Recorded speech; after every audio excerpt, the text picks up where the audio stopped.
बिस्मिल्लाहिर्रहमानिर्रहीम। जनाब 4 साल हो गए रोड टुटे एपी जाके चौधरी सहान रही ते चौधरी साधन नवाज जनालिया जाके दुबई होटलों में बैठे ने मामन दलील लगे ने करन रोड का कोई करो सूत्र इन्हों का 4 साल हो गए शेख साहब नहीं एपी जाके होटलों में बैठे ने सारे होना चाहिए ना क्योंकि इन्ना अरसा ते मतलब मुर्गे खाने वाला एपी जाके दुबई जाके चस लैंदे पे ने उत्थे आवाम नूं दलील लगे ने करन ਇੱਥੇ ਜਨਾਬ ਸਾਲ ਨਿਕਲਦਾ ਸੀ ਟਾਇਰਾਂ ਦਾ 2 ਮਹੀਨੇ ਨਿਕਲਦੇ ਨੇ ਟਾਇਰ ਪਾਟ ਜਾਂਦੇ ਨੇ ਐਪੀ ਜਾ ਕੇ ਦੁਬਈ ਜਾ ਕੇ ਹੋਟਲਾਂ 'ਚ ਯਾਸ਼ੀ ਕਰਦੇ ਨੇ ਆਵਾਮ ਨੂੰ ਰਫੜ ਪਾਏ ਹਨ।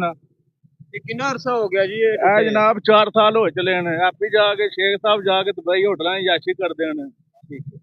ਕੋਟਲੀ ਭਰਾ 'ਚ ਕੋਈ ਬੰਦਾ ਬੋਲਦਾ ਨਹੀਂ ਕੋਟਲੀ ਭਰਾ 'ਚ ਬੜੀਆਂ ਚੁਧਰਾਵਾਂ ਨੇ ਕੋਈ ਬੰਦਾ ਨਹੀਂ ਬੋਲਦਾ। लोग ने थोड़े बंदा कोई ਉਹ ਜਨਾਬ ਚੁਧਰਾਲ ਉਹਦੇ ਚੌਧਰੀ ਬੇਬਾਨੇ ਭਰਾ 'ਚ ਵੀ ਬੜੇ ਚੌਧਰੀ ਨੇ ਕੋਟਲੀ ਵੀ ਚੌਧਰੀ ਨੇ ਐਪੀ ਜਾ ਕੇ ਦੁਬਈ ਜਾ ਕੇ ਹੋਟਲਾਂ 'ਚ ਯਾਸ਼ੀਆਂ ਕਰਦੇ ਨੇ। ਇਹ ਸ਼ੇਖ ਸਾਹਿਬ ਸਭ ਭੈਣ ਜੱਗੀਆਂ ਵੱਡੀਆਂ ਗੱਡੀਆਂ ਨੇ ਉਹਨਾਂ ਕੋਲ ਉਹ ਨਿਕਲ ਜਾਂਦੇ ਨੇ ਟਾਇਰ ਵੱਡੇ ਨੇ ਉਹਨਾਂ ਦੇ ਇਹ ਰਕਸ਼ਿਆਂ ਵਾਲਿਆਂ ਨੂੰ ਆਵਾਮ ਸਾਰਿਆਂ ਨੂੰ ਰਫੜ ਪਏ ਆ ਮੋਟਰਸਾਈਕਲ ਵਾਲਿਆਂ ਸਾਰਿਆਂ ਨੂੰ ਰਫੜ ਪਏ ਆ ਭਾਈ ਤੇ ਕੋਈ ਐਕਸ਼ਨ ਲੈਣ ਵਾਸਤੇ ਤਿਆਰ ਕੋਈ ਬੰਦੇ ਨਹੀਂ ਐਕਸ਼ਨ ਲੈਣ ਵਾਲਾ ਆਪੇ ਦੁਬਈ ਜਾ ਕੇ ਹੋਟਲਾਂ 'ਚ ਚੱਸ ਲੈਂਦੇ ਨੇ।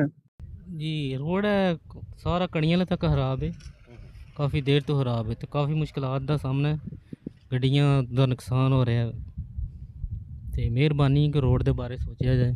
ਇਹ ਕਿੰਨਾ ਕੁ ਅਰਸਾ ਹੋ ਗਿਆ ਜੀ ਇਹ ਰੋਡ ਟੁੱਟਿਆ ਜੀ? ये 3-4 साल तो ज़्यादा ही हो गया। 4 ਸਾਲ ਤੋਂ ਵੀ 4 ਸਾਲ ਤੋਂ ਵੀ ਜ਼ਿਆਦਾ ਹੋ ਗਏ। ਸਾਰੇ ਰੋਡ ਨਹੀਂ ਬਣਨਾ ਜੋ ਮਰਜ਼ੀ ਕਰ ਲਓ ਕਿਉਂਕਿ ਚੌਧਰੀ ਸਹਿਣ ਲਾਈ ਨੂੰ ਵੋਟ ਹੀ ਨਹੀਂ ਲੱਭੇ ਉਹ ਗੁੱਸਾ ਕੱਢਦਾ ਪਿਆ।